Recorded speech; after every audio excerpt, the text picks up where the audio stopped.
লোকসভা ভোটের দিনক্ষণ ঘোষণার আগেই দেওয়াল লিখনে হিরণ চট্টোপাধ্যায়। ঘাটালে দাসপুরে দেওয়াল লিখন করতে দেখা গেল বিজেপি বিধায়ককে। হিরণের প্রতিশ্রুতি, ঘাটালে বিজেপি জিতলে 1 মাসের মধ্যে রেল লাইন এবং গোল্ড হাবের কাজ শুরু হবে। আরও বাড়ানো হবে ঘাটাল মাস্টার প্ল্যানের বরাদ্দ 16 কোটি টাকা। ঘাটালে পরপর দুবার জিতেছেন তৃণমূলের তারকা সাংসদ দেব। তবে কি এবার এখানে দুই নায়কের জোর টক্কর? হিরণের জবাব, দল যা বলবে তাই হবে। স্বাধীনতার পর থেকে এখানে যতজন সাংসদ হয়েছেন তারা কেউ বিজেপির হননি আজ অবধি। ফলে তারা কোনোদিনও আজ অবধি এখানে একটা রেল স্টেশন করার উদ্যোগ নেননি। ফলে ঘাটালের মানুষ বঞ্চিত।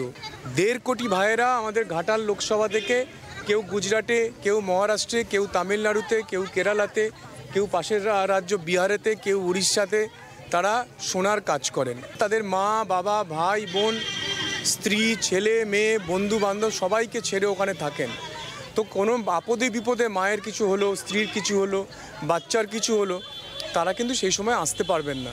যিনি এখানে সাংসদ তার মনের মধ্যে এতটুকু হয়নি, না হলে তিনি 1.5 কোটি যে ভাইয়েরা এই ঘাটাল লোকসভার বাইরে আছেন তাদের ফিরিয়ে আনার ব্যবস্থা করতেন। উনি অভিনেতা, উনি সকাল থেকে রাত অবধি শুটিং করেন।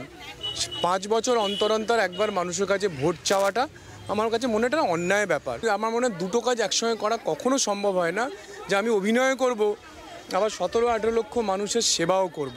সেই জন্য ঘাটালের মানুষ বঞ্চিত। প্রত্যেকবার বন্যা হলে এখানে মানুষ ঘরের মধ্যে নৌকা রাখে। তো প্রধানমন্ত্রী 1600 কোটি টাকা দিয়ে দিয়েছেন ঘাটাল মাস্টার প্রকল্পেতে।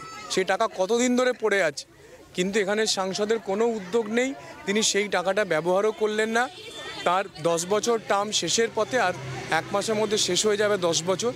10 বছরে সেই 1600 কোটি টাকা ব্যবহারও করলেন না। ফলে ঘাটালের মানুষ আবার সামনের বারে বন্যাতে ডুবে যাবে। বাংলার আওয়াজ, বাঙালির আবেগ, জি 24 ঘন্টা।